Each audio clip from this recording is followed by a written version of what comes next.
Hari Om. We welcome all of you for today's session. We'll start with a small prayer. Kindly sit in a comfortable posture, back straight, eyes closed, palms on the knees. Kindly hold Chin Mudra or Gyan Mudra. We'll chant Guru Mantra. We'll keep our neck on the feet. We'll start with a small prayer. Kindly sit in a comfortable posture, back straight, eyes closed.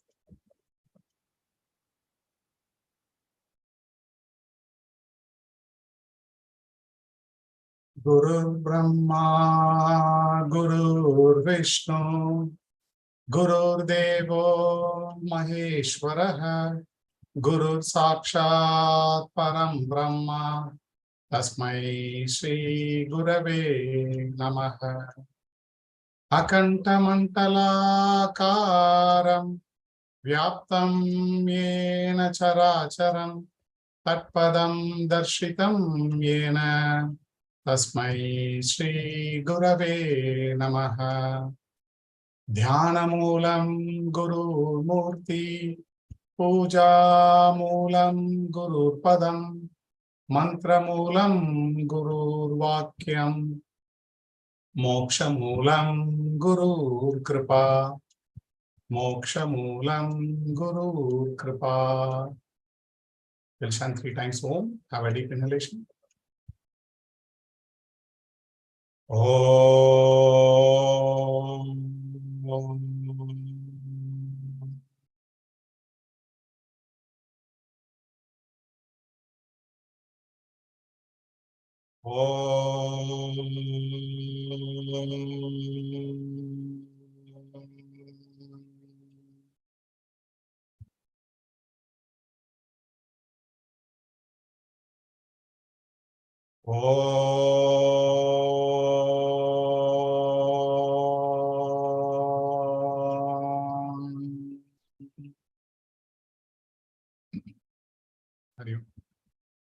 We'll chant Patanjali Sloka.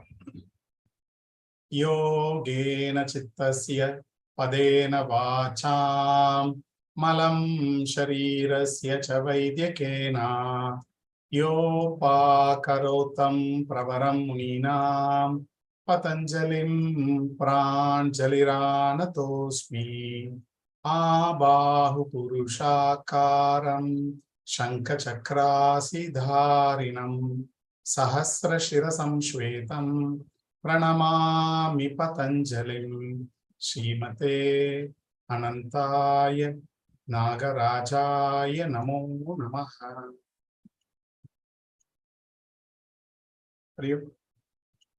Welcome all back.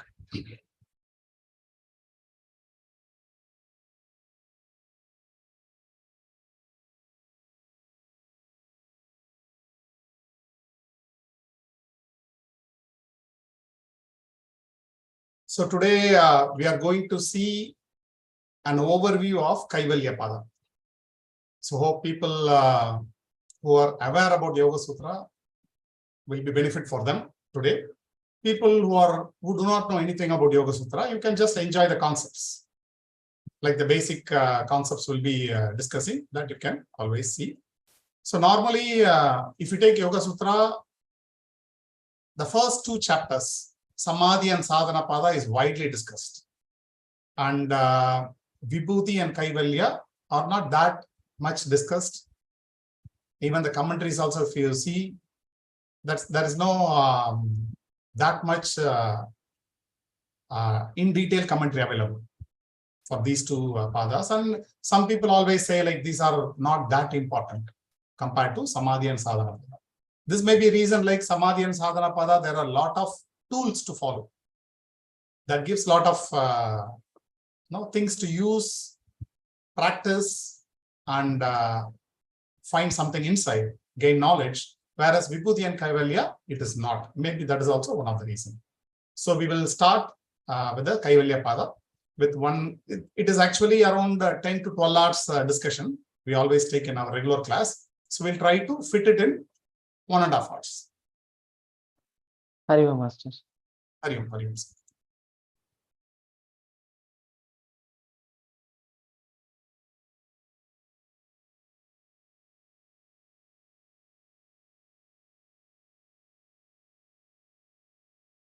So this is the 4th chapter of the Patanjali Yoga Sutras.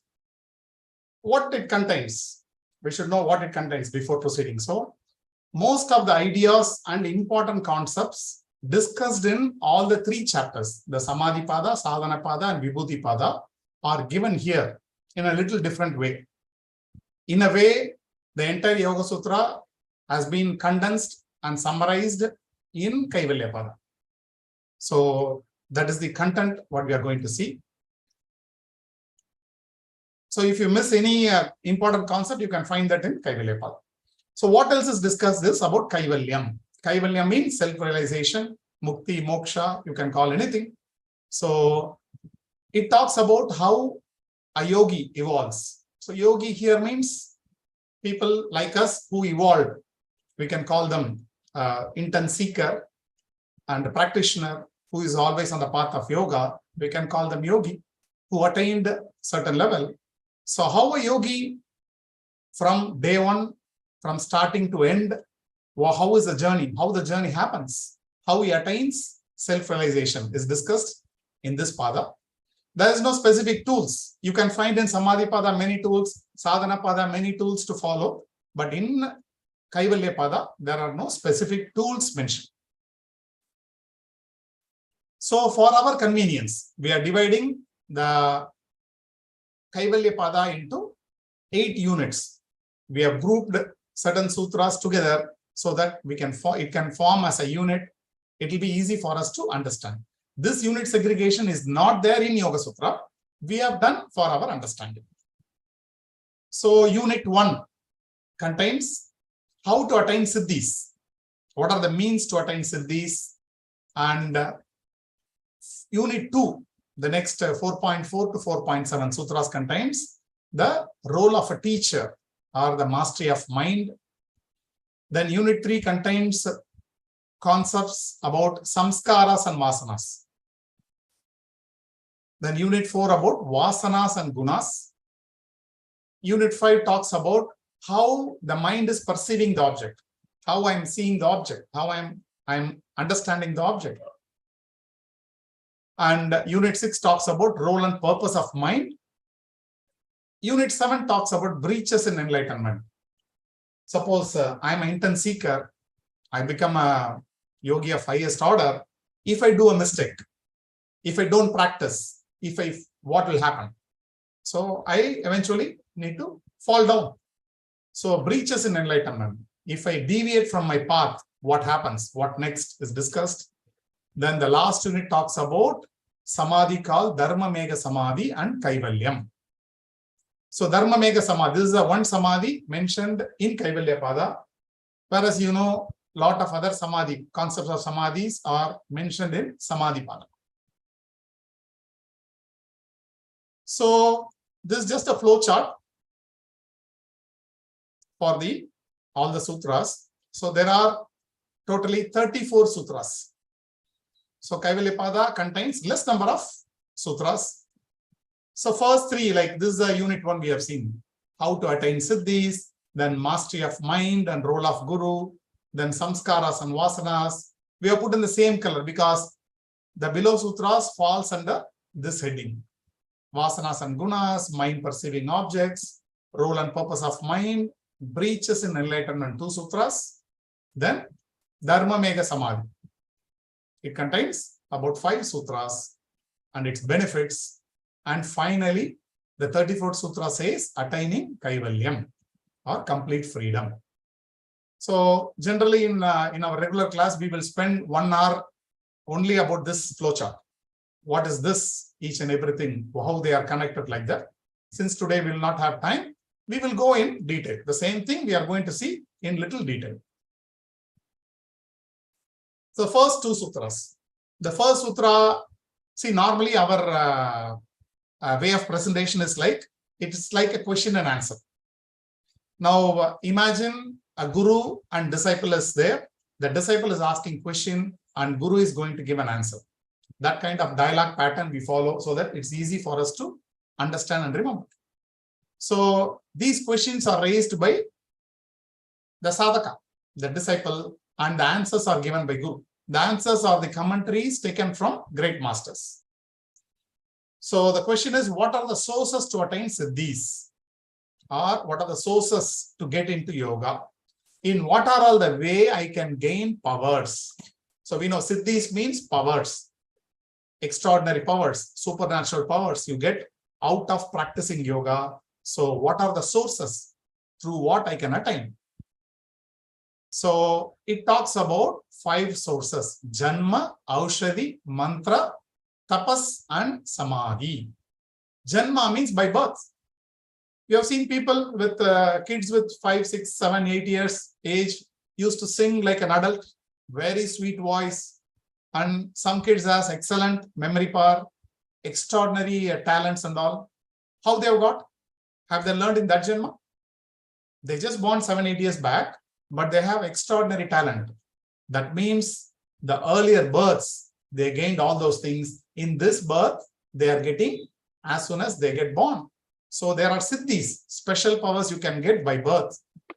Aushadhi, that means you can take by the materials available. Like for example, I can take as a medicine. I can take some extracts from plant and I prepare some kind of preparation I can do, I can take. So Aushadhi means I can do something and gain that kind of siddhis. See, there are many intoxicants available, but that damages the body and mind. Generally, they say, one of the commentators say, there are special herbs available in Himalayas, and only certain yogis knows how to prepare. So that if you eat it, you get ultimate clarity in mind, you can break many barriers. See, all these siddhis, you can execute only by mental power. By power of mind, you can break many barriers, you can do many, many things, which people think you're doing magic, but you are perfectly doing as per your logic. 100 years back, or maybe 30, 40 years back, if I say I can talk to somebody by having some small instrument in my hand, or I can just see them in video, and somebody is there thousands of kilometers away, they will think like we have some supernatural power. Is that true? 50 years, 40 years, 20, even 20, 30 years back. But now we know there is a mobile phone. I can do all these things, and we can start explaining how it works. Today it is possible, but few decades ago, this is not possible. This seems to be like magic. Similarly, these things, siddhis or powers, for a yogi, it is very normal. He can understand, but for us, it looks like he's doing some magic. Third is mantra practice. You can start chanting a mantra. Normally, these mantras are received from a guru. So if you receive a guru mantra, you can keep on chanting every day, more number of times, so that it goes on the backside always. Then you can gain a lot of powers. Then tapas. Tapas means austerity. We have seen in ancient text, standing in one leg, in one yogic posture, a yogi start doing tapas on continuously for years together, something like that. Tapas has a lot of meaning. So if you perform, use your body and mind and perform a kind of austerity where you can gain a lot of power. Samadhi. This is the fifth one. That means one who comes from Ashtanga Yoga. Yama, Niyama, Asana, Pranayama, like that. If you come, we have seen yesterday about Ashtanga Yoga, then finally you can attain Samadhi. By that you can gain siddhis. These are the 5 ways you can gain siddhis. In the 6th sutra, it says, one who comes through Samadhi, that siddhi is only the correct way. There only you can sustain. All other people who comes through, gains power through these 4, Janma, Aushadhi, Mantra and Tapas, will fall down at one point of time.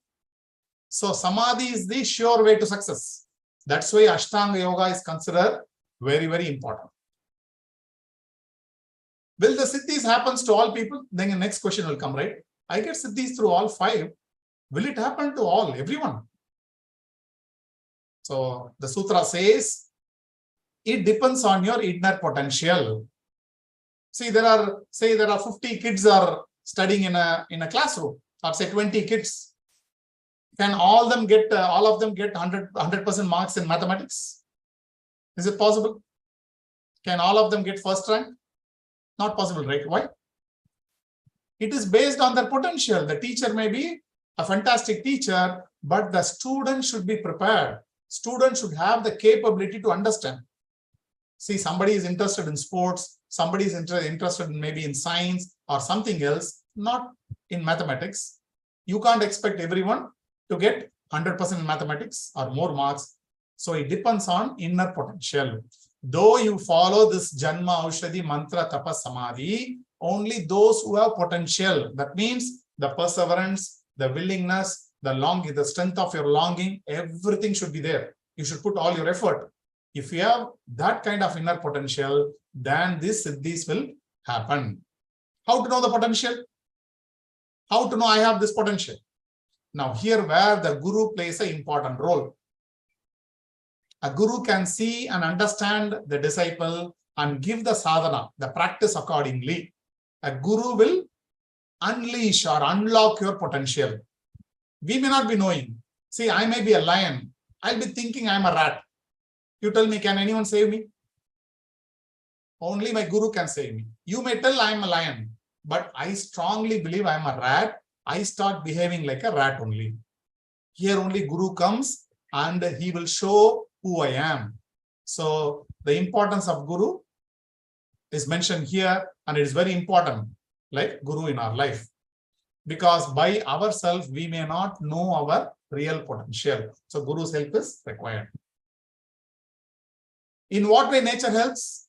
I am doing yoga, I am doing many practices. The nature will come and spoon feed me? No. The nature removes the obstacles. See, a farmer wants to make the water flow in his field. What he will do normally? He will remove the obstacle. Excuse me.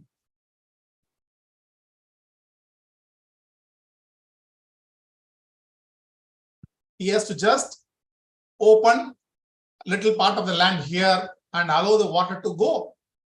He is like removing the obstacle. When he makes its path, all the water naturally flows to his field like this. Even if you have inner potential, suppose this whole birth, I am doing yoga. I'm talking yoga, I'm performing yoga, I'm just following yoga to my best extent. If I die, what will happen to my next birth? In next birth, I will start from where I stopped. Suppose I die at some age, I covered some 20% of the distance to self-realization. Next birth, I will start from 21 because this I already reached. So accordingly, my doors will be open. You know, there are many people in materialistic world, wherever they go, they find success. There are many people, wherever they go, they find the doors closed. That is the possibility both have. We have to earn those possibilities. If we earn those things, then the nature will come and remove the obstacle. So this covers the first 3 sutras, which talks about only siddhis. What is the role of a master and the disciple? Is mentioned here because the nature is removing obstacle. If the obstacles are removed, what happens to me?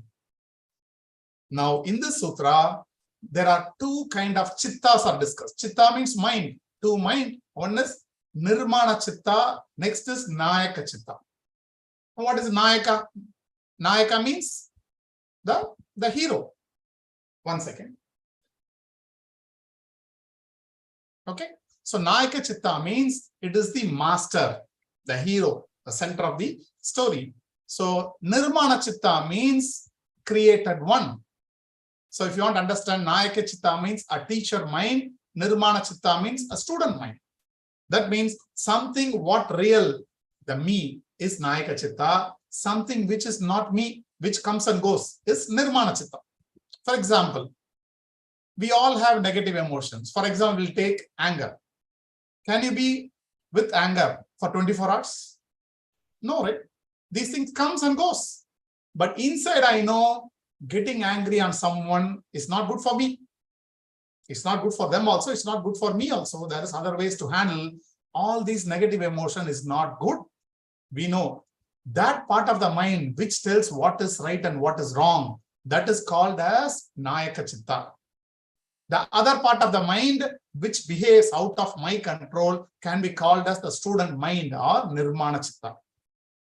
So nayaka chitta is like the master robot. Okay. Nirmana chitta is like a slave robot. And you see, like in many Indian texts, we can see a yogi enters into mind of many people. You know, yogi leaves his body and enters other body. That also we have seen. But yogi, by living in his body, he can enter into even 50 or 100 or any number of people's mind. Why this happens is, we can ask the question whether it is right or wrong. This is all discussed in Vibhudipada. But the essence is, why yogi is doing like this is, a yogi wants to fast forward his life towards self-realization. So he wants to experience 10 birth experience, he wants to experience in 1 birth. So he put his mind into 10 people. But all those are slave minds. This is a master mind. Those slave minds will report to the master. I will get experience of those 10 people so that I can come out of many things in this life itself. Otherwise, I need to take 10 times birth and come back. So This is called the master mind or Nayaka Chitta. Those things are called slave mind or Nirmana Chitta. So of the two minds, which is the director mind? There is a Nayaka Chitta, Nirmana Chitta. In 5th Sutra, the question is, who is the director? Who is the head? It's quite natural, right? The original mind. If I am a yogi, I am entering the other 10 people's mind. No, by doing that, I'm not interfering in their life. That's a separate path available. If you want, you can misuse them. But if you want, you can use them for right thing. But it's not using means you are not compelling them to do something. See, for example, you have gone to Himalayas. Okay, I'm not gone to Himalayas. At least I can, if I get your experience, I can quench my thirst. Similar to that, I will get the knowledge from you so that I will get some kind of experience. So like this, a yogi does. So it is not interfering into somebody's life, but without that, he can do. So this is called the master mind. That is called slave mind. This original mind is the director mind or the master, which controls all the slaves. You see here, this is the, you have seen all this movie, right? Robo movie. So this is the master robo. These are slave robo. The master robo is the controller of all the activity. Okay, is all the master minds good? The master you have said, you said he is going for some purpose. Is that mind good? Only the mind which has come through Ashtanga Yoga is only a stable and right mind. Other minds may fall anytime. That is the reason you take any of our text, the yamas, niyamas, asana, pranayama, up to samadhi, is given more importance because Ashtanga Yoga, the path of Ashtanga Yoga, is the permanent way to get self-realization. So you would have come to yoga or gained siddhis through, we have seen mantra, aushadhi, tapas, many things. But if you have not come through samadhi, the Ashtanga Yoga path, you may fall down.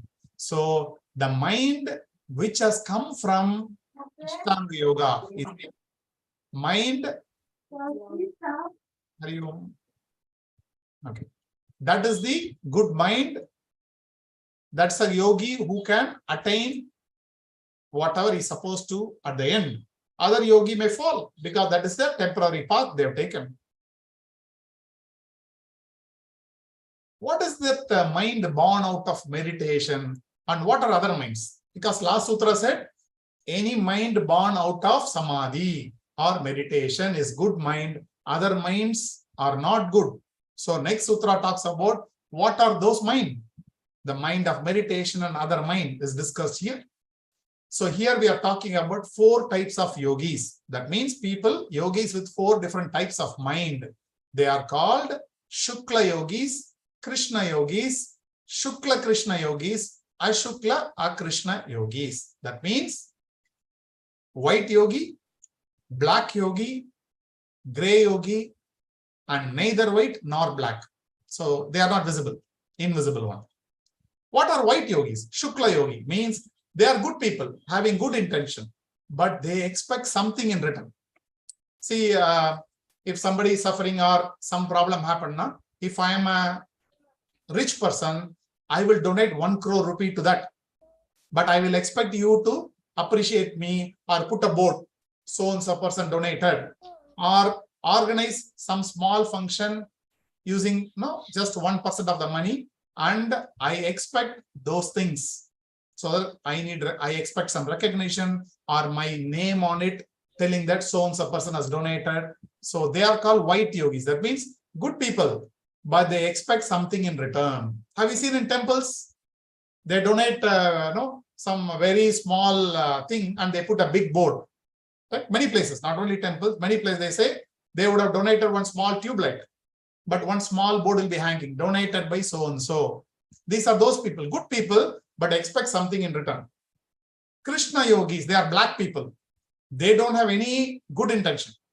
They use all the powers for name, fame, pleasure, all those things. They are not interested in Kaivalya or self-realization. They want to satisfy and quench their thirst. Shukla Krishna yogis. They are like us. Most of us are Shukla Krishna yogis. That means sometime good, sometime bad. They are doing it right. Sometime we are behaving very good, sometime behaving shabbily. So it goes on. They are called Shukla Krishna yogis. The fourth yogis are Ashukla Akrishna. Neither white nor black. That means they are the perfect yogis. They may do a great thing, but they will not expect, they will not come for giving a photo shoot or they put there in their Facebook or something, I've done this, I've got this and all. They are people, real yogis do not expect anything in return. They just go simply help, do their best, they just vanish. They move away. They will not wait for appreciation or anything. These are the 4 types of yogis mentioned in the 7th sutra. So if you see the flow chart, we have discussed about the gurus, the teacher mind, the student mind, and which mind is the right mind, what are the different type of yogis in the 2nd unit. Now, any of you know what is karma, samskara, vasana? Very famous terms. Any of you can give definition? What is karma? What is samskara? What is vasana? Because we're going to discuss about this. Okay. We'll see with a nice analogy. Okay. So what is karma? The karma means action. What action? My physical action, my mental action, whatever action I perform, that is called karma. Now, for example, Murugesan sir is here. Okay. Myself and let's assume myself and Murugesan sir are attending a yoga program. It's a 1-month program. We both are going every day from our place. Suppose we stay nearby, we are going to the place. I don't like samosa. Okay. I don't like samosa. Murugesan sir likes samosa. So he said, sir, please come, we'll have samosa. Before getting into the class, now we have a lot of time. Come, we'll have samosa. So we are attending some philosophy class. Then you will ask, if you are going to do asana, how will you eat samosa? You should not ask. So it's a philosophy class, no asana, so I can eat. I'm saying to him like, no, sir, I don't like samosa. I don't take it out. He says, no, it is very tasty. If you take once, you will not leave.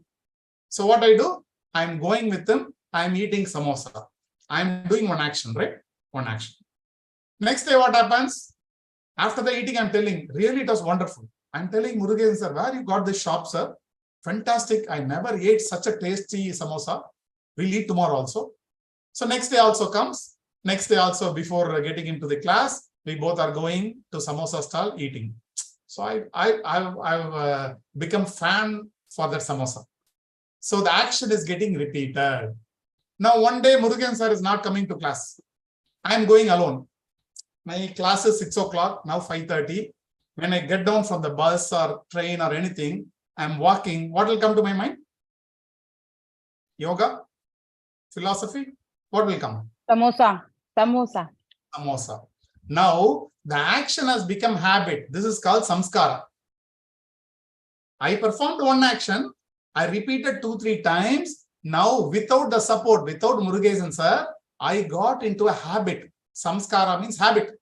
I developed certain kind of habit. Now, okay, we finished the course. No more samosa shop there. So we finished. After a month, we went away. I'm into office or something else. Evening 5:30 happens. What will come to my mind? Samosa. Samosa. Because every day 5:30 I took samosa. Or even daytime, if I see any samosa stall, I keep on staring at it. Okay, today evening I'll have it. You know, that is called vasana. Vasana means smell. I go behind the smell, or the smell takes me away, or these habits pull me in certain direction. That is called vasana. I'm helpless, no choice here. At least in karma, I have a choice before performing that. In samskara, my freedom is reduced. In vasana, I don't have freedom. It has become a compulsion to take it. My mind thinks about it, even the object is not here. This is called vasana. So by birth, we do whatever action we do in this birth, that turns into samskara in this birth itself, right? It becomes many habit. I have my culture, my country, my family, everyone has a different ambience. Accordingly, my habits are different. If I allow that habit unconsciously, most of the habit will become like compulsions, vasana. This vasana comes birth after birth. So in yoga, what we are doing, we don't want any programming. I want to come out of all the programming. I want to reprogram myself. Because who programmed all these things? When I was a kid, my parents programmed me. When I was a kid, my parents programmed me. When I grown up, the entire society started programming. My teacher, my society, my friends, everyone. In yoga means freedom. I want to reprogram. I want to erase all these things slowly. I want to program the way I want. So all the practices, what we do is to demolish these things. Karma, samskara, vasanas. You do karma, but consciously, expecting the consequences. That awareness will develop in yoga. So these are the broader understanding of karma, samskara, and vasanas. Now, what happens to the samskaras and vasanas of the other three minds? You know, 4 minds we have seen: white, black, gray, neither white nor black. Which is good mind? In the 4, which is a good mind we have seen? Neither black nor gray. Ashukla, Akrishna. Very nice. So there no problem. But other 3 minds gather lot of samskara and vasanas. That is mentioned in 8th sutra. Because these 3 gather lot of storage of karma that is going to come back because they are not good minds. So they create more karmas and more vasanas for future birth. If you're doing something, you expect something in return. That means what? You want something in return means you're creating more action. That means to satisfy that, you will come back. You're donating 1 crore rupee. You're expecting something. Now that person who received donation, next month he is conducting a function for you, honoring you. The great being in the planet, a very generous person, rich person donated this thing. He has put an invitation. You will go back. You go, right? Next month that function. Similarly, when you expect and do, you will come back to earth again. You will take birth and try to fulfill it. So these people will come back. They will produce a lot of vasanas and samskaras, and they will now itself reserve advance reservation for future births. But in yoga, what we are seeing, we want to reduce, come out of all the birth death cycle and go beyond. But these yogis, these 3 minds, white, black, and gray, they will do advanced reservation now. Now, how it is, how better to understand? Let's understand. You are a rich person in the first photograph. You have a lot of money, but you are so passionate. You love your country. All the time, you always talk about your country, and you donate a lot of money to the welfare of the country. You did a lot of things to the country. Your thinking is about how to serve your country. If that is your mentality, maybe who knows, next month, next birth, you will take birth as a soldier. You will take birth in a family. You may become a soldier because the thirst in this birth, though you are a businessman, if your mind is towards serving country, you may serve in the next birth as a soldier or in other different way. This is just an analogy or example, but this is possible. That's why always in our culture say, move with good people. Good means who has noble intention. If you are surrounded with noble people with noble intention, your path is also very clear. So they also say, no, your attitude is very important. Intention is very important. Whatever you think, you become. Here we strongly believe. In this Janma, what I am thinking, next Janma, accordingly, I will take birth. So this is what the samskaras and vasanas will do. How the vasanas come into effect? You can ask the question. How it will come? I am leaving my body here, my brain also here. Next time I'm getting birth in some other family, some other country. How come I remember? Because my brain is here. I left my body. We are leaving only the gross part of the body. The subtler part of the body, I always take with me when I die. So how the vasanas come into effect? The vasanas gained in many births will find its expression in future, in any suitable birth. Because, see, last 365 days, 1 year we slept. We say every day, Every one day I slept, now past 1 year over. For a life, it is like one birth. One birth is like 1 day and night, something like that. So the life, when this life started, I born many years back. That is okay. This birth, when you originated as a being, we call it Jiva, this soul, when it originated, that is many, we don't know how many thousands of years back. So life is continuous. If you see, this birth and death is like 1 day and night. I may get again birth and death in other after some time, again after some time. I might have taken thousands of births, but still that subtle body comes with me. Whenever that subtle body is with me, accordingly I download my vasanas. It's like, see, I'm working in a system, computer, this computer gets corrupted or become old, okay? I buy a new computer. Can I download all the data in the old computer? I can do it, right? If I put everything in the cloud, I can download everything. Similarly, the subtle body, what we have, will download everything, whatever I'm interested. See, all of you are interested in yoga, right? Many of you, or most of you are interested in yoga. How many people you can count in this world interested in yoga or self-realization? Very less, right? Which made you to come here? Many of you have taken profession or your life itself towards yoga. How you gained that attitude?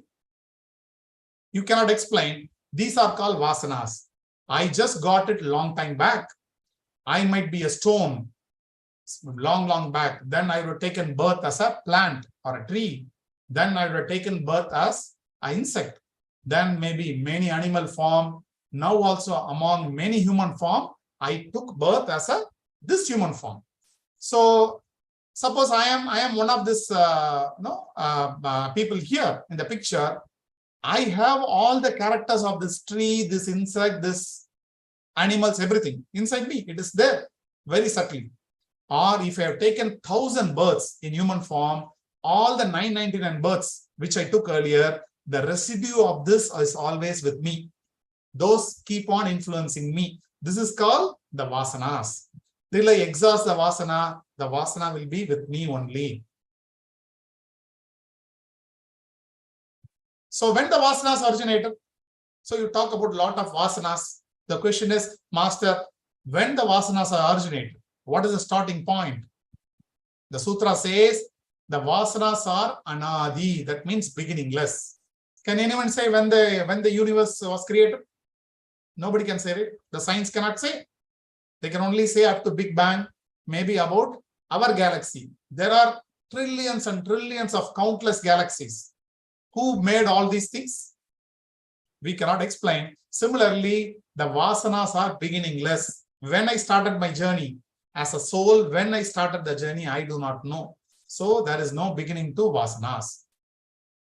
How to overcome these vasanas? Because if I eliminate these vasanas, my next birth will not be there, right?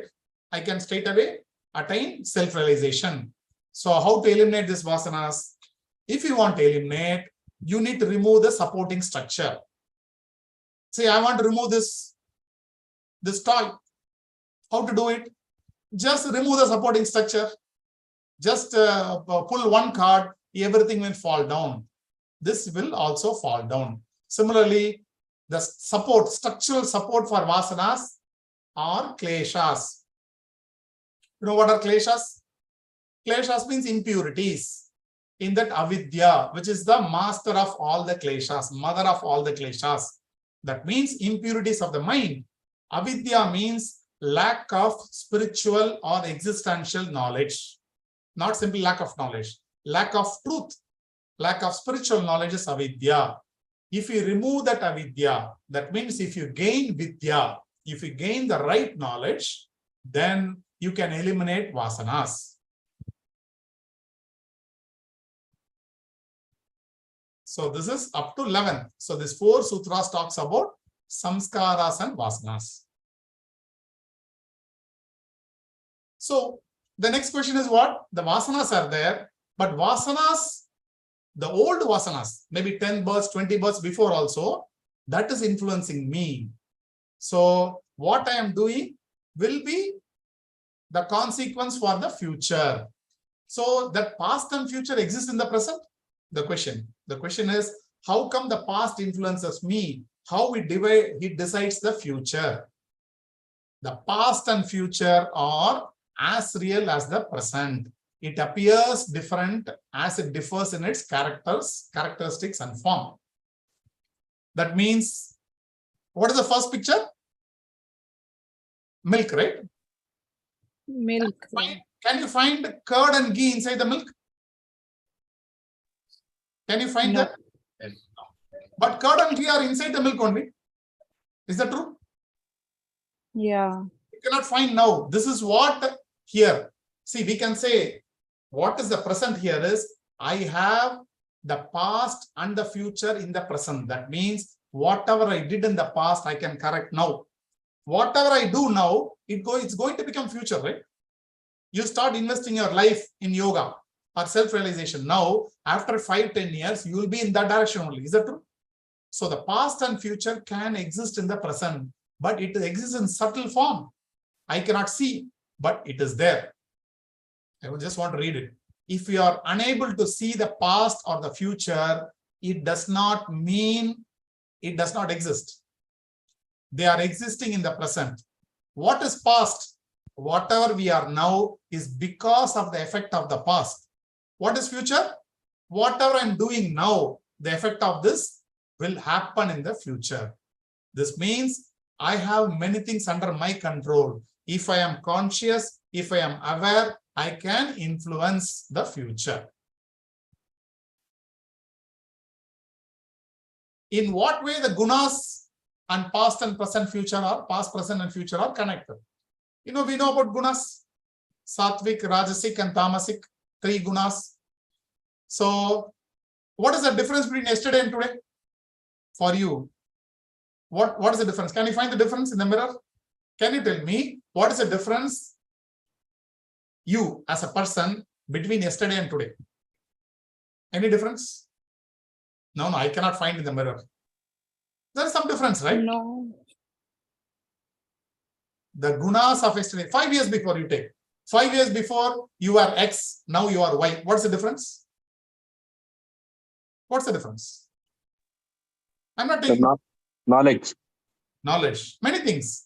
My form has changed, my knowledge has changed, my experience has changed, I evolved. Many things happen. That's what called gunas. The combination of gunas. Maybe 10 years back, I was an angry man. Rajasic was more. After 10 years, slowly I moved. I started doing yoga for past 2-3 years. I become so sattvic. The combination, percentage of the gunas was different.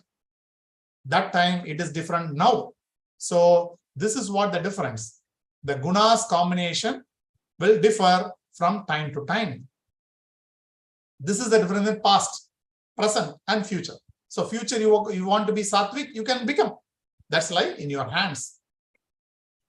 Something unmanifested, something manifested, it is there. The unmanifested form you can always take under your control.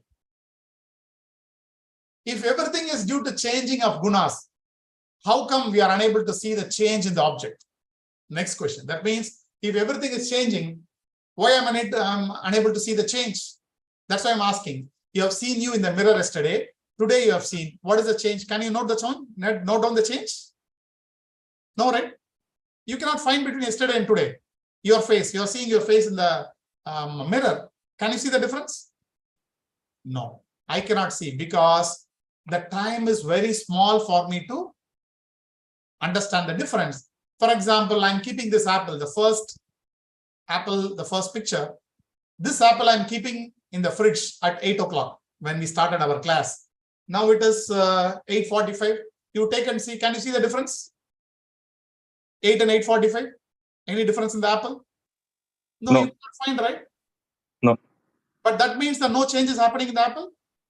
No, a lot of change is happening. I am unable to see because I don't have that capability. Because this apple is going to become bad, going to become waste after some time. If I keep it even on my table for a few days, this apple is going to become like the third picture. That process is on, but I am unable to see now. Only after 3 days I can see a difference. Why? Because These three gunas are acting hand in hand with each other. So you cannot just like that find the difference. So this three sutras talks about vasanas and gunas. So I am unable to see the change in the object. Is the object is perceived the same way by all the minds? What is in my hand? Can you see me? What is in my hand? Clock. It's a clock. All of you now can see the same thing. You can see the clock. But if I ask you to, can you please explain about this? Each one of you give a different definition, right? You may say the name is same. Somebody will say that time is very important. Somebody says this is a nice clock, very small. Somebody will say, I have some old clock where my grandfather, great-grandfather had. You come with different things. Similarly, the object is same, but every one of us perceive in a different way. For example, temple. If people in India, if we see this is a worshipping place. If any foreigners comes, they will appreciate the architecture of it. How come with a stone they built so high? No engineering colleges that day. How such a high structure is built? They will astonish. For people with other religion, it doesn't mean anything, right? It's simply a building. So the object is same, but each one of us perceive the object in a different way. Not only that, I myself perceive this object differently at different times. See, when you're so happy, you will have some kind of perception about God. You will see, okay, this temple, no problem, I'll go after some time. When you're so depressed, or when your life goes in a negative way, you will say, no, I need to go to this temple. If I go and come, something good will happen. So the way you see also differs from time to time. Next sutra says, I heard many saying the objects are Maya and the perception depends on single mind. Because during the times of Patanjali, the Buddhist philosophy is every object is created by your mind. That's what they say. The object is created by your mind. The object is Maya. But as per yoga philosophy, there is nothing called Maya. The world is always real. But the world keep on changing. This is the fact. Yoga philosophy says, Yoga Sutra says the world is real. But this world keep on changing. So the object is not dependent on single mind. Because if that is single mind, then what about you? If I have an object, I showed you the clock. Every one of you can see, right? If this is Maya, can you see? If this is created by my mind, how your mind will see? Not possible, right? So Patanjali says, there is nothing called Maya. He says, it is not Eka Chitta Tandra. That means object is not created by your mind, but objects are real. Okay, object is real. What influences the perception of an object? What makes me to see the object? Two important things are required. Proximity and motivation, individual motivation. These two are required to see an object. If you are interested in a book, okay, if you are interested to read a book, the book is not here. Can you read the book? No, right? Proximity. So first thing is proximity. Accessibility should be there. The book should be accessible to you. Okay, now you have a book in your hand. Suppose Yoga Sutra book is there, but you don't have interest to learn. Now, can you read this? Not possible, right? The motivation is not there. So if I want to access, if I want to experience something, that object should be near to me and I should have that intention or motivation to go through it. Two things are required. For example, if you are going to a museum, will you go and see everything in the museum? You will skip many things, right? You will go to a place where it is interesting to you, where you want to go. There are many things not interested to you, you will skip it. It's like you are going to a mall. Will you go to all the shop in the mall? If you want to buy a mobile phone, you will go to a mobile shop. You will not go to a garment shop because that's not your interest. So the object should be near. I should have interest to see that object. That is these are the things required for me to perceive an object. Now, this is a very important chart. If mind is responsible for the perception, who supervises the activity of the mind? Now, let's see, this is the world, okay? I am seeing the world. My eyes are here. In between the world and mind, my eyes are here. My eyes are seeing the world. It is going to my mind. Now, what my Purusha is doing? So, Purusha is Atma. Those who are not versed in Yoga Sutra, Purusha means this Atma or soul. The Atma or soul or Purusha not sees the world directly. It sees the mind. Mind is like a mirror. This mirror reflects the world, and the Purusha sees the mirror and gets the experience of the world. This is a very important concept. Mind is like a mirror. Now, we can talk only about this picture for 1 hour. Okay. Important essence is, if my mind is dirty, can I see the world? If my mirror is dirty, can I see the world? Very difficult, right? See, you have a mirror in your home. Your mirror is dirty. Can you see your face? No. You will see a distorted face.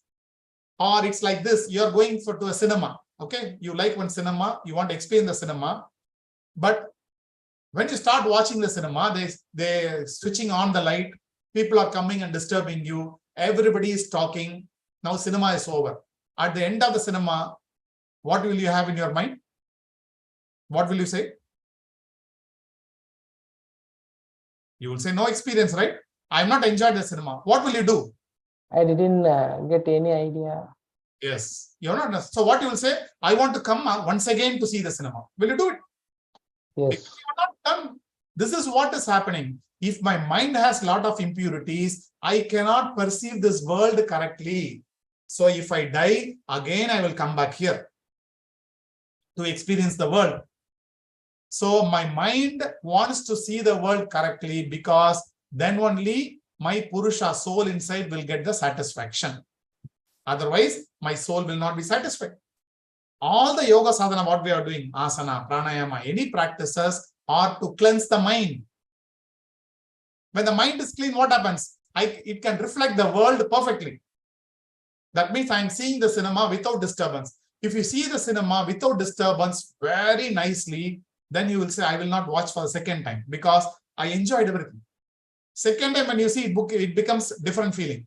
So you will see it's very nice story, very thriller movie. If I see second time it's not worth, I will not come. So when your mind is so clean, this Purusha will get all the satisfaction, and it creates some kind of distance between the world and him. Then a yogi evolves. Next birth, you will come as an evolved person. So the question is here, who supervises the mind?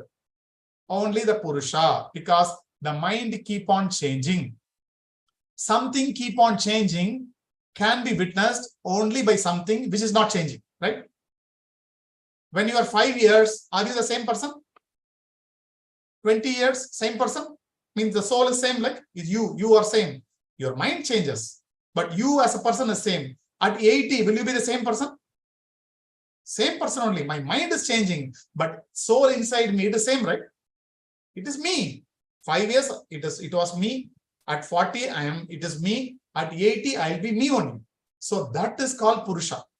That Purusha only can see the changing entity, which is something which is not changing. Purusha can see the changing entity. So Purusha supervises the mind. Can you tell something more about the mind and Purusha, Master? Which is a question for the 19th Sutra. It says, Purusha is like a sun, mind is like a moon. Without Purusha is like electricity. Okay. Without electricity, can you run your AC? AC is like your mind. The energy has to come from electricity to run the AC. Similarly, the soul, the energy, so-called energy, should be here for the mind to function. Otherwise, mind will not function. If this soul goes, this body becomes dead body. Everything is dead, not working. So Purusha is required. Purusha is sun, the mind is the moon. what are the other limitations of the mind? What are the limitations of the mind?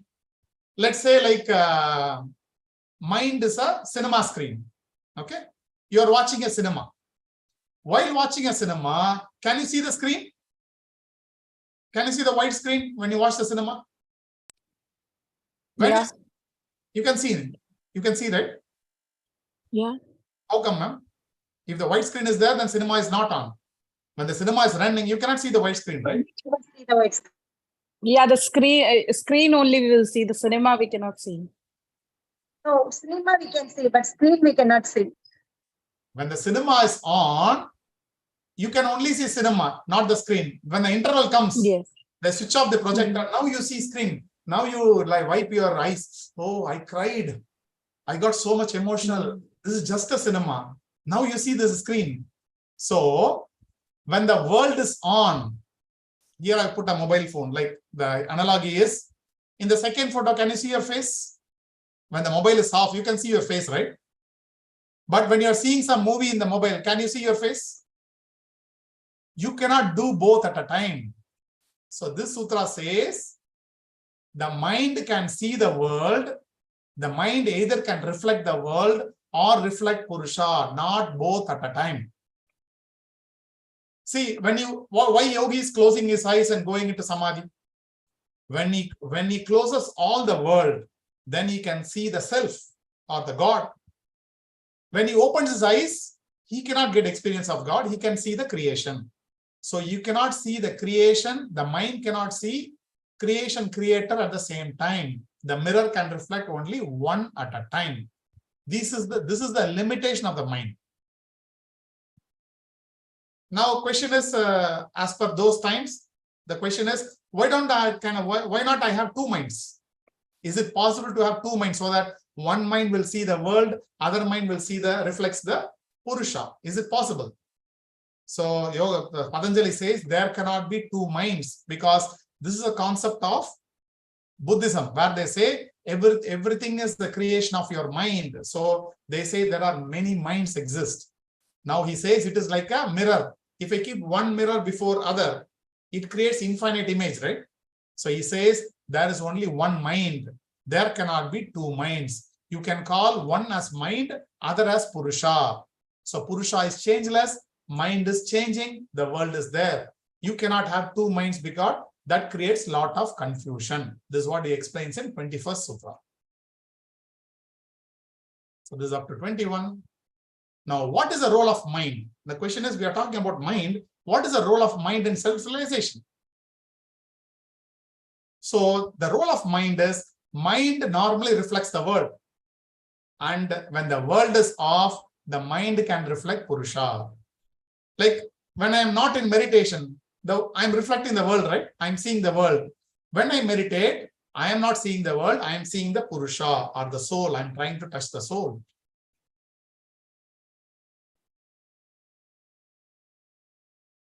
So when I don't reflect the world, see, when this mirror is reflecting the world, what the Purusha will see?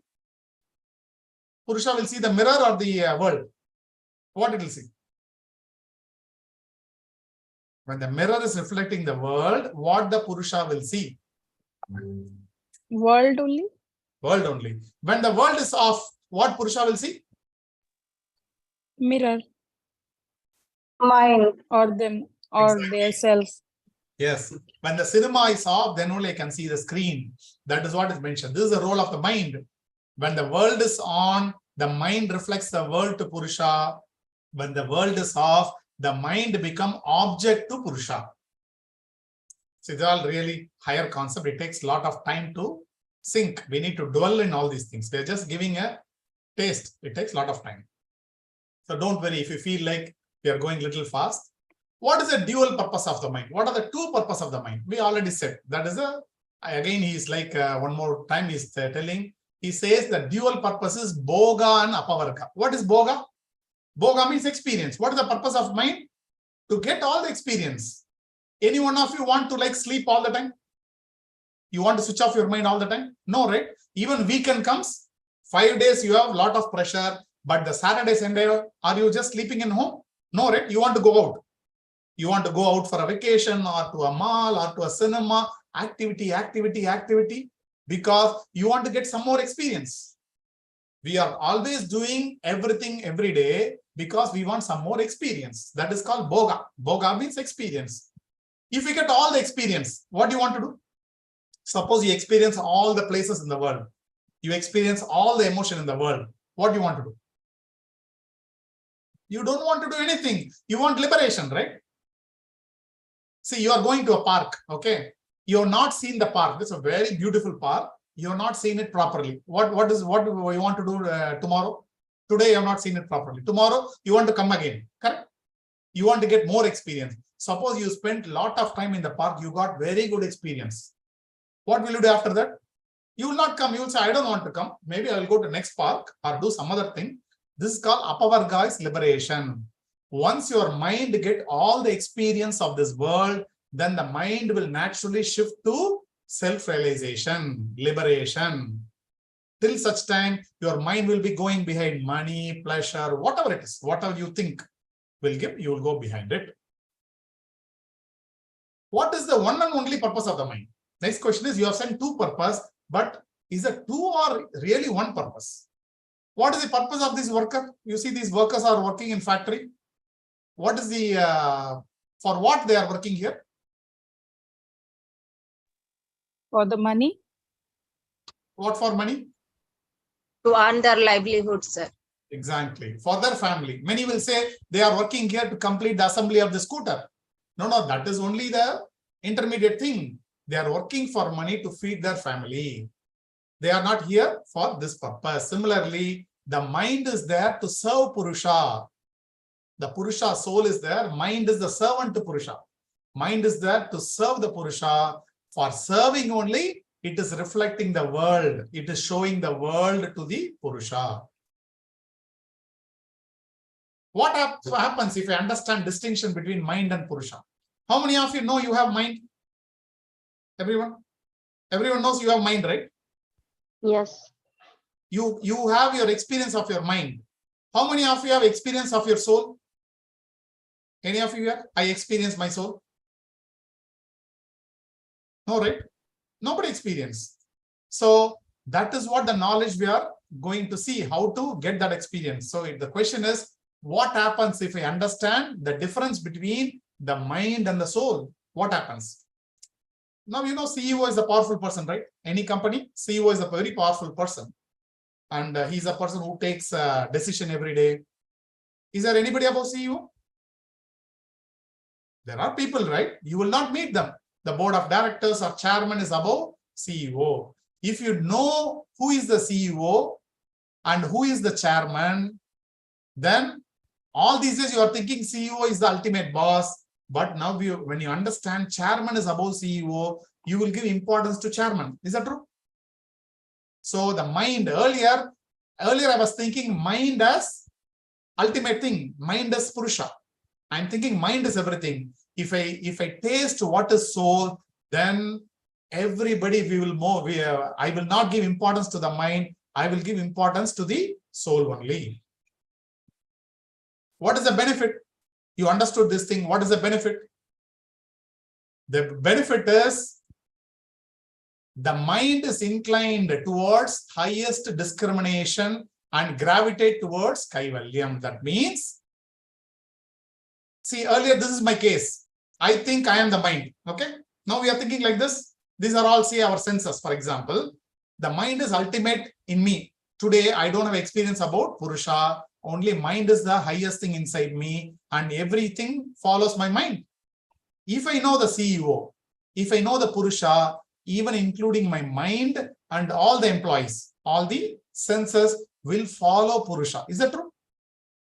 Now I don't have experience of Purusha, so I think my mind is everything. Tomorrow, if I get experience of Purusha, my mind, my senses, whatever is there inside me, we all follow the Purusha or the chairman. So this ends up to 26th Sutra.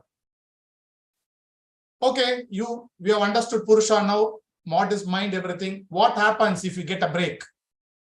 If you do some mistake, what happens? So if there is any breach, if I leave my practice, or if I am little lazy, not performing my required activities properly, then I will fall down.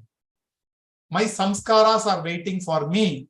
See, that's why what they say, especially a yogi has to practice every day. We normal person may skip, but if you are a serious seeker, serious sadhaka, you have to keep your practice, not simply asana practice, many practices. If you give little room in the practice, then many things will come up. Your whole samskara will come up. So that knowledge, what you gain by everyday practice, you should keep on applying it. You will fall. If you give some space, you will fall. How to come out? If the samskara comes, how to remove those samskaras again? You know, for a yogi, just before Kaivalyam or self-realization, he may fall any moment. For everyone is like that only. You have to keep always your practice on. How to remove? Already we removed the obstacle, right? If you see in Sadhana Pada, we have learned many techniques to remove all the samskaras or kleshas or impurities. Now you also follow the same thing. It's like, see, there are 10 exams, okay? You passed everything, or 9 exams. 10th exams you failed, for example. How to pass the exam again? 9 exams you passed, right? Following some method. Same thing you follow now. Simple thing. So if you get again the samskaras back in your mind, if you fail here, do the same thing what you did earlier. Because not everyone, the practice is same. For you, maybe one practice will work. For me, some other practice will work. I should know what it works for me and perform the same. So these 2 sutras talks about breaches in enlightenment. Now, what happens, master? If I remove the samskaras and kleshas again, what I will get? Will I reach Kaivalyam? No, you will reach a place called Dharma Mega Samadhi. That means I will not be interested in my fruits of action. A stage will come, you will not be interested in Kaivalyam or Mukti also. You will say, I will be like this only. Whether you put me in hell or heaven, I will be like this because this is very sweet and I am not interested in anything. That becomes your character. So that's the state will come naturally. Because like, see, for example, if you have a lot of money, okay? Suppose you started your life from scratch, you earned some 1,000 crores or more. You have seen everything, right? Right from poverty to a small place living, now a big palace. Now, when you gain everything, after some time, what will you think? No, everything is same to me. I don't need anything. I'm perfectly happy. Still, you will go office for 9 o'clock. If somebody asks you, you are the owner, why you are coming at 9 o'clock? What you will say? This is my passion. This is my discipline. I'm least bothered whether I'm owner of the company or working for someone. I always keep my discipline. Your nature will change in such a way you will not expect anything from the nature or from God, and you enter into a samadhi called Dharma Mega Samadhi, where you are not interested in any fruits of your action. It is like somebody is asking you to become a king of the country. You will say, I don't want to become a king. You will say, no, I don't want anything. If anybody asks you, the God comes and asks you, well, do you want to come with me? Do you want to so many things? You will say, I don't need, because I myself have become God. You feel you have become like God. It's real. When somebody attains Dharma Mega Samadhi, that means they are as good as they have become God. When you are not, when you are a normal person, you can go towards God. When you become God, will you want to go to God? No, right? Already you have become. So there is no interest in fruits of action. That is called Dharma Mega Samadhi. Now, when you get into Dharma Mega Samadhi, there are 4 benefits. The 4 benefits are mentioned in 4 sutras, 30, 31, 32, and 33. The first benefit is you will go beyond klesha karma cycle. This takes little more time to explain. That means all my impurities will create an action, right? Suppose I like food in a particular restaurant. What will I do when I cross that place? I will eat there, right? When I have an impurity, liking about something, whenever I get a chance, I try to grab it. This is the karma, action. I will end up in eating. Eating is action. When I eat again, if the food is more tasty, again the mind, the thought will strengthen up. Next time when you come, again you eat here. This is a cycle. So when you attain Dharma Mega Samadhi, you are now beyond klesha karma cycle. That means nothing you are free from everything. Nothing can pull you. The second benefit is whatever you're supposed to know, you will know. You become seed of all knowledge. People who have read Samadhi Pada, you know, these are the 3 qualities of Ishvara. From 24, 25, 26, 1.24, 1.25, 1.26 of Samadhi Pada, the same benefit is given. When you become God, what are your qualities? Same thing. In Dharma Mega Samadhi, a yogi has become God. So these are the quality he gets. That means he becomes the seed of all knowledge. That means nothing is left. He knows everything in the universe about creation, creator, everything. Third benefit is he becomes so sattvic. What is the difference between us and a yogi in gunas? I have sattvic guna, rajasic guna, tamasic guna. Maybe little here and there proportion. For a yogi, 99.99% is sattvic, little rajasic, little tamasic. Correct? That's the difference. He's having more sattvic guna. So the gunas will recede.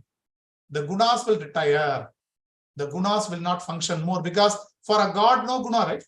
For human being, gunas will be there. The gunas started receding. Benefit 4 is you become eternal. You go beyond time and space. Now time controls you, space controls you. When you become God in Dharma Mega Samadhi, you go beyond time and space. You can stop every moment. Every moment you can stop. You go beyond time and you gain all the knowledge, everything. These are the 4 benefits. When you attain these 4 benefits, ultimately, the last sutra is Kaivalyam. That means you will attain a state called Kaivalyam because your Purusharthas are satisfied. What are Purusharthas? These are Purusharthas. Dharma, Artha, Kama, Moksha. So Dharma means righteousness. Do everything as per your Dharma. Means do with righteousness as per the universal law. Artha means wealth. The Artha, you can earn. Nothing wrong in earning, but earning should be based on Dharma. The Artha should be based on Dharma. Kama, you can enjoy the pleasures of life, but that Kama also should be based on Dharma. Not simply you can do whatever you want. Final is liberation, moksha. So this cycle is complete. For a person who attained Dharma Mega Samadhi, this Dharma, Artha, Kama, Moksha, these are called Purushartha. That means the purpose of life. The purpose of life is satisfied and he goes back.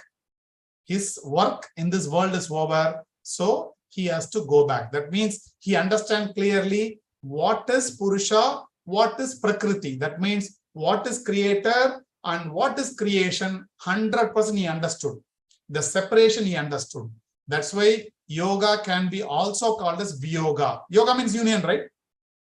But in a way, yoga can be called as disunion, because finally what you get the understanding, you are clearly understanding what is Purusha, what is Atma, what is soul, or what is creation. Only 2 things are real. One is what is creator, what is creation. These 2 understandings you are getting. So you are dividing and understanding. So yoga can also be called as Viyoga or disunion. So it is something like this. You climb the Ashtanga Yoga, or all your births, you want to climb this. Every birth you climbed 1 floor by 1 floor by 1 floor, you reached, finally you reached the top of the terrace and you say like goodbye to all, because you experience everything. Finally, and a helicopter is coming and picking you up. You are leaving this, whatever so-called world, and you are attaining complete freedom called moksha or kaivalyam. There's a little subtle meaning to it that it takes time to discuss. So this is just an analogy. You leave this earth and you never come back again. No more birth and death for you. This person who attains kaivalyam goes beyond life and death. So this is the summary of Kaivalya Pada. If you have any questions, any clarification, please feel free to ask. Just a quick question. Yes, Will this be recorded, shared, sir?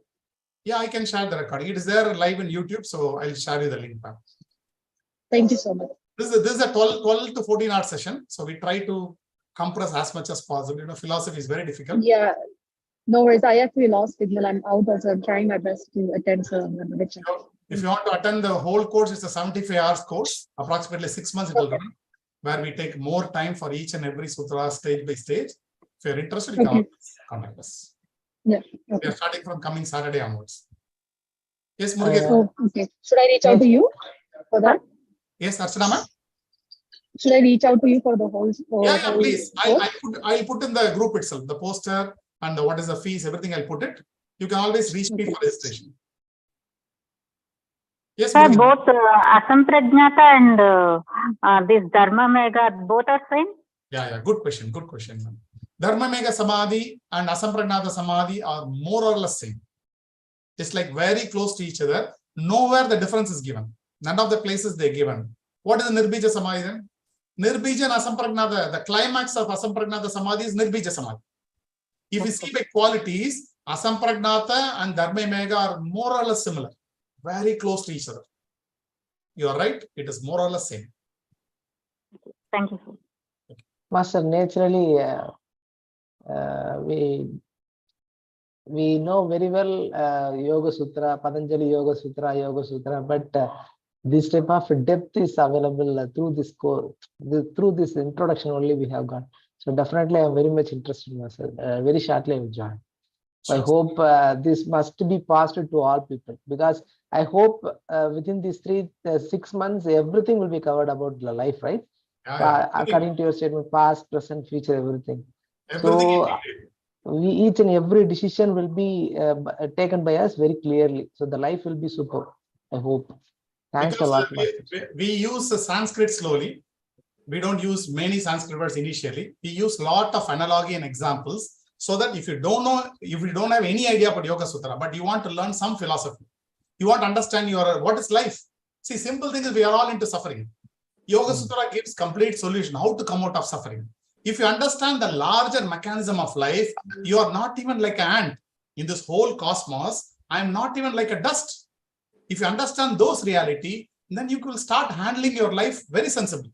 We will not keep our problem close to our eyes and see this problem is world. No, world is much bigger. My problem is nothing. So we get a lot of motivation and find ways to solve it. And a lot of tools are given to self-practice, to perceive the world. Lot of things, concepts are given in Yoga Sutra. Guruji, you said mind is changing always, right? And mind is also slave to Atma. Why Yes. Atma is not controlling mind not to change? We are not allowing. Lot of impurities of our mind. No, but Atma is a master, isn't it? We Atma are means is I am Atma. I am also having body and not just Atma. Okay. So Atma should take charge of mind, right? We have a lamp. See, for example, you have a chimney, no lamp. You have kerosene. If the chimney is full of dark dust, can the light be visible outside? No. No, light is there, but light is not visible because of the black coating, dust. Now all the yoga is remove the coating. You remove the coating slowly, then light will shine. The entire room can be lit by that lamp. All the yoga sadhana is only for purifying the mind. The mind becomes clear, then the Purusha will be there. If everything Purusha does, then we are like programmed, pre-programmed. Human form is left many part as unprogrammed. You can program. If you wish, you can program. But we are not exercising that option. You know, you should think, what is the difference between animal and human? Animal also, it also gets birth. It eats, it sleeps, it reproduces, it dies one day, right? What we do, same thing. Are we doing anything differently from animals? No. No. This is the dimension. How to come out of this? I can think and act, but animal can think with a little bandwidth. But for me, limit is unlimited. My upper limit is up to the sky, but I'm not utilizing that potential. I'm also living like animal, just eating, sleeping, and getting married, doing it to the same round, not trying to understand the universe or even the entire life. Okay, thank you. Sir, I'm Dr. Padma, sir. Namaskaram. Is karma truth? Whatever we are experiencing in life, is it due to karma? Is it due to the past life experience, vasanas which we are carrying on? Why is somebody comfortable? Why is somebody suffering? it is comfortable and suffering, it is less to me. I'm just muting you, ma'am. I'm just getting a lot of noise. One second. See, karma means I am suffering because of karma means my karma. See, for example, I go to a hotel. Okay. I'm seeing what somebody is eating. Okay, idli. Okay, one plate idli. Then seeing this side, dosa. Oh, masala dosa. One masala dosa. Then here somebody is having chapati. One plate chapati. Then finally somebody is having ice cream. Okay, ice cream. I'm waiting. Idli comes into my table. Whose fault is it? It's my fault. I ordered idli first. I'll start crying. No, I asked for ice cream like a kid. No, you ordered ice cream fourth time, right? You have to eat your idli, then your masala dosa, then chapati, then only you have to eat your ice cream. If something comes in the wrong time, we cry because this is not up to my expectation. Just see in every one of our life, many things not happened. Are you not feeling good now? If everything what you wished happened, will you be happy today? Not at all. Many things are out of my control. And in yoga, what we are doing is, I'm trying to create my own samskara, the positive samskara.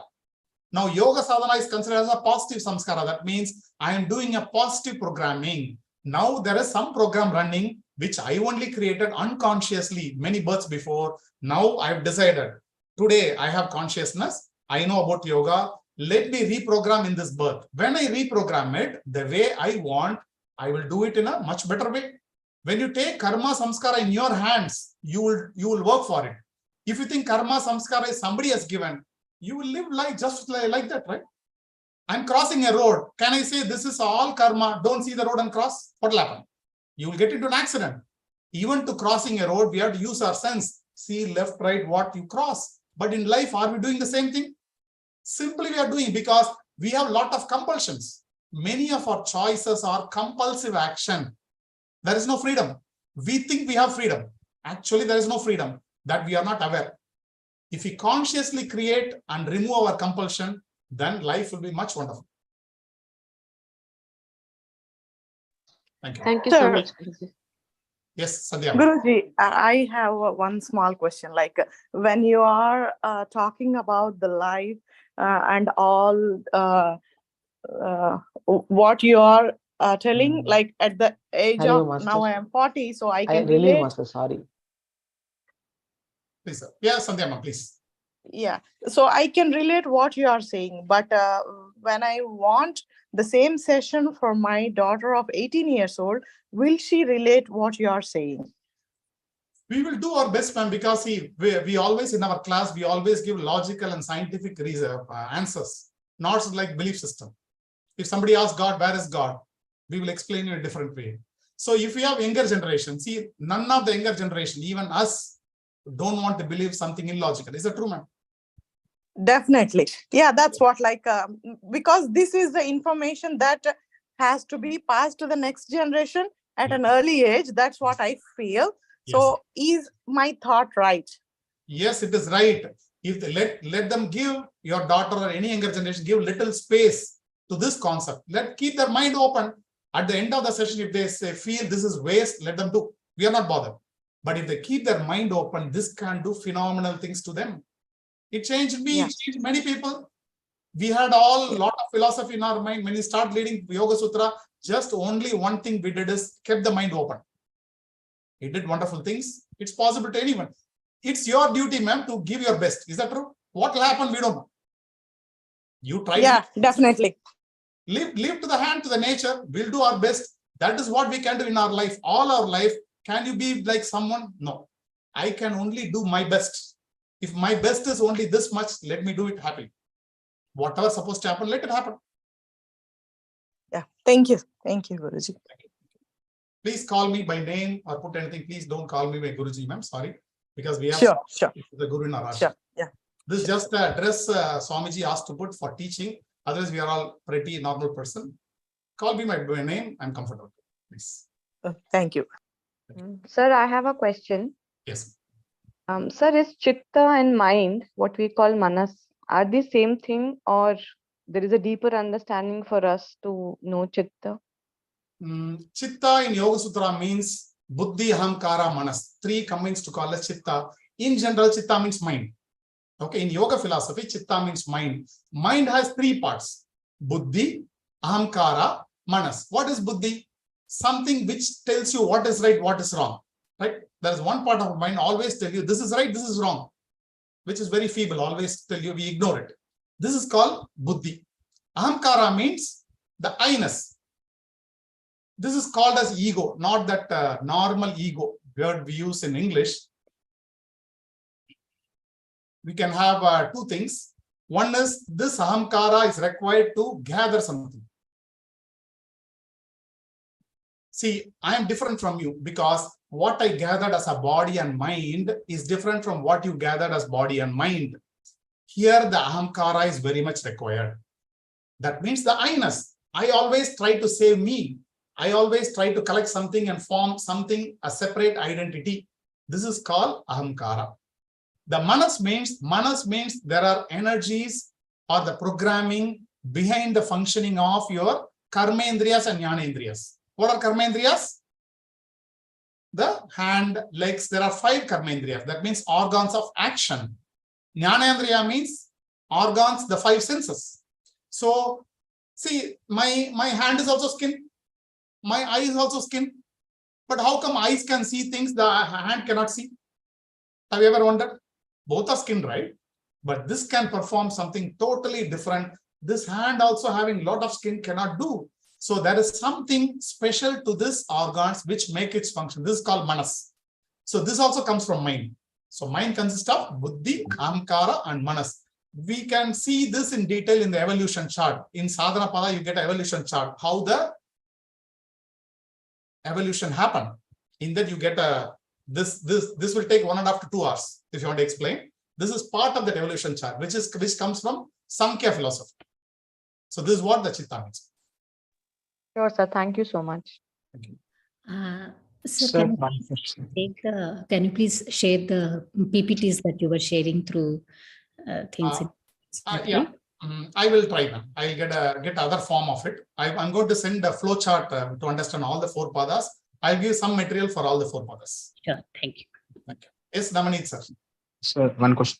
Sir, we say that like each soul is potentially divine, and like we also feel sometimes like when we meet someone or when we speak to someone, we go to like we experience some kind of thing like meeting someone is like giving a positive feel or something. But when we see a lot of people around us, some might be irritating us, or maybe we have some perception according to that person. Maybe it's not comfortable speaking to them or like kind of thing, right? But ultimately, everyone is a common source, right? Like each soul is potentially divine as such. So why we are not able to experience the same with everyone when we go through daily or whatever? Yeah. Sir, maybe yeah, please complete. Yeah, so it's a generic question of experience, how I experience it as a personal experience. Sometimes I feel very like divine full or something, but in some cases not so. What could be like how can, because we know that we have to be like feeling the same thing in everyone because it's the same kind of soul, right? Or each soul is potentially divine as such. So sometimes we experience it, sometimes we don't experience it, and how what is the kind of suggestion you give? So this is the change of perception. Yoga means enhancing your perception. See, I am a 0 watts bulb. Okay, if I am a 0 watts bulb, what I will see? I will see only some 3-4 feet what are visible, right? If I'm a small light. In yoga, what I'm doing, I'm increasing my voltage. If I become a 1000 watts bulb, can I see the whole place? Yeah. Now, all these things were there. When I was a 0 watt bulb, my perception is only small thing. Other things don't exist for me. If I become a 1000 watt bulb, many things which is not visible earlier, I get lot of perception about life. Now, what we are doing is my perception is different, your perception is different. That's what we are doing. First, it is very small, like a 0 watts bulb, very limited, because we have limited exposure. I don't know about me. How about you? I don't know about my brain, how to use my mind, how to control. I don't know anything. Can I see anything beyond my mind? A soul, can I perceive my soul? No. I have a blue glass, you have a green glass. We both are seeing an object. We end up in arguing, right? What is my blue glass is my personality. This is also wrong. What is your green glass is your personality. What we are trying to do in Yoga Sutra, erase all those personality. Keep it very transparent. Keep it very flexible. If I want, I can wear the green glass, blue glass based for the materialistic world. For spiritually to see something, do I need to wear any glass? Just be transparent. This is what we are doing. The mind is like a mirror, the colored mirror. I want to remove the color, make it transparent so that I can see everyone the way it is, the world the way it is, not the way I want to see. See, if I see a movie, if I like the fight scene very much, naturally, I appreciate only the fight scene. If fight is not good, I will say the movie is bad. Somebody likes songs, he will say the movie is very good because songs are good. Now tell me who is right. The movie is good or bad? You cannot say, because according to me, it is bad. According to him, it is good. We both see differently. Now, if we remove all those coloring, the mind coloring, I will see everything there. What is there, what is not there, everything will be visible to me. You will also see everything visible to me. Now the understanding is totally different. If I say I like something, then I'm keeping my mind closed for something, other part of it. That means if you are my friend, if I say I like you, if you do something shabby, I don't see, I'm blind to it. If I say I don't like you, if you are my enemy, I don't like you. Suppose if you do fantastic thing, still I will be blind to it, right? Because I don't want to see you. These are all like personalities. Yoga means dissolving your personality. Keep the personality because you need some personality at office, something at home, something with friends. Yes, that's a temporary mask. The mask should not stuck to my face, right? If I allow it to stuck, my life is gone. So we want to loosen up this and keep the personality a little away so that when you spend some time with you while doing yoga or meditation, any practice, you just try to be with yourself, try to understand it, change your perception. Then slowly whatever happens, whatever things supposed to happen will happen. The perception change will happen. Then you can understand, relate other person as part of you. Yesterday we have seen union. How to see somebody as part of me. This is possible by practice, by enlarging my perception. It is possible. There are people already lived like that. So-called the sages, yogis, they lived. Why not we? They were also ordinary people like us. Yeah. Thanks. Thank you, sir. Sir, what is after Kaivalya? I mean, yogi, how leave or what? What is after Kaivalyam? Yes. There is one concept. They say like Swami Satyanara's commentary itself says, in a way, Kaivalyam is the highest thing. But in a way, Kaivalyam takes us to other plane. So they say there is entirely different plane of experience after Kaivalyam, and nobody knows because you cannot convey, you cannot transfer the experience. The experience cannot be put in words. No masters has revealed. Nobody said about what is mukti also, right? People say always mukti. The guru says mukti, but guru never explained what is mukti because mukti cannot be explained. Kaivalyam cannot be explained. You have to experience. That's why yesterday we have seen, right? Can I communicate the taste of a sweet? Not possible, right? Can I put in words? Not possible because that is my experience. Even taste of a sweet cannot be transferred or explained. How to transfer or explain about meditation or samadhi or mukti? Not possible. This can only be experienced, cannot be expressed in words. Okay. So I think Maharishi Patanjali also not anything explained about Kaivalya, right? No. They just said till Kaivalya. He says up to Kaivalyam. Maybe we will see, or when we go to Kaivalyam, we will know what is there, man. Because see, when you go to a road, end of the road, you will not see whether left, right is there or not. Seems to be a dead end. But if you go near, maybe you will see some left, some right. It will be there. But that understanding will come later. But as of Yoga Sutra is concerned, it talks only about Kaivalyam. Okay, sir. Thank you. Thank you so much. Wonderful session. Both days are so wonderful. Thank you. Any other question? I'm sorry, it's getting delayed. If you want to leave, leave. Anybody wants to ask question, please ask question. I don't want to burden other people. We have given. Thank you so much. It was a wonderful session, sir. Thank you. Good evening, sir. One question. Please, ma'am. The certification course, what you have given, kids teacher training and the prenatal and postnatal, whether it is valid by Yoga Alliance or it is valid only within India? No. There is no Yoga Alliance. We have not entered any agreement with Yoga Alliance. It's a private charitable trust. and we give certificate in our name. It will be written conducted by Swamis from Bihar School of Yoga. So we have Swamis from Bihar School of Yoga, Swamijis. They are only conducting. We don't have Yoga Alliance certificate. Okay, sir. Thank you. Thanks a lot. Thank you.